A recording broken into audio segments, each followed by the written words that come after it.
Everyone, আজকে চলে আসলাম আমার একটা বন্ধুর বাড়ি। এই দেখুন, এই যে আমাদের এই যে বন্ধুটা মুড়ি মেখে খাওয়াবে আপনাদেরকে। এই যে এত বড় গামলাটা দেখতে পাচ্ছেন কত বড়, এই গামলাতে করে আজকে মুড়ি মাখা হবে। এই আমাদের বন্ধু এখন 200 গ্রাম চানাচুর দিচ্ছে। এই যে 200 গ্রাম চানাচুর দিয়ে দিচ্ছে এখানে। এই যে দেখাচ্ছি আপনাদেরকে কি কি আছে। এই যে এখানে আছে আমের তেল দেওয়া হবে এখন। এই যে বললাম আমার জন্য দিবি না এখন। এখন আমের তেল দেওয়া হবে না। এখানে আছে লঙ্কার তেল। এই যে লঙ্কার তেল দেখা খুলে দেখা। এই যে এখন পেঁয়াজ দেওয়া হচ্ছে দেখুন। এই যে আবার শসা আছে হালকা।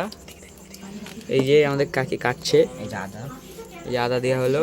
এই যে চপ আছে, চপটা খুলে দেখা না, চপটা খুলে দেখা। এই চপ আছে।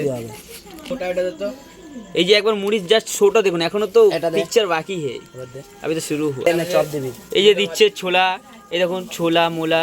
এই যে ছোলা, কাবলি ছোলা, শসা, আরো মানে এখানে আলাদা করে চাট দেওয়া হচ্ছে মুড়ি মাখায় দেখুন।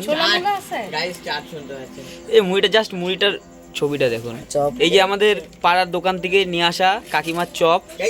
এই যে কাকিমার চপ ছিঁড়ে ছিঁড়ে দেওয়া হচ্ছে যাতে মুড়িটা এত টেস্ট হবে। চপ 5টা বিরিয়ানি নিয়ে আসি। এই যে বন্ধু বলছে 5টা বিরিয়ানি নিয়ে আসবে আবার। সো গাইস, আরো একটা টেস্টির জিনিস এই যে দেখতে পাচ্ছেন, আম তেল। 1 বছরকার পুরনো আম তেল। এই জাস্ট মুড়িটার দৃশ্যটা দেখুন। এবার দেখুন এই যে কাশ্মীরি লঙ্কা, এই যে কাশ্মীরি লঙ্কার আচার। ওফ, মুড়িটা জাস্ট যা হবে, কাশ্মীরি লঙ্কার আচার। এই যে এবার দেওয়া হচ্ছে কাঁচা সরিষার তেল। এবার মুড়িটা জাস্ট চটকানো হচ্ছে, মানে মাখানো হচ্ছে, এরপরে খাওয়াবে, চটকানো হচ্ছে। এই যে আমরা এখন মুড়ি নিয়ে যাচ্ছি মাঠে খেতে খেতে, না হাতে যাচ্ছি খেতে খেতে মাঠের দিকে যাব। এই যে আমাদের গৌতম দা। হ্যালো গাইস, এই দেখুন আমরা এই অন্ধকার জায়গায় চলে এসেছি ওই মুড়ি মাখা খেতে। এই যে আমাদের এখন গন্তব্য, এখানে বসে বসে খাবো। দেখতেই পাচ্ছেন গাইস, এই অন্ধকারে মাঠের মধ্যে রাত্রেবেলা বসে মুড়ি খাওয়া একটা আলাদা। হ্যালো গাইস, এই যে খাওয়াই শুরু হয়ে গেছে, দেখতেই পাচ্ছেন কারাকারি এনে। এই যে এত ঝাল লেগেছে, সবার দেখো চোখ মুখ সব ছোট হয়ে গেছে, এত ঝালে লেগেছে। কোন ঝাল লাগছে কে জানে।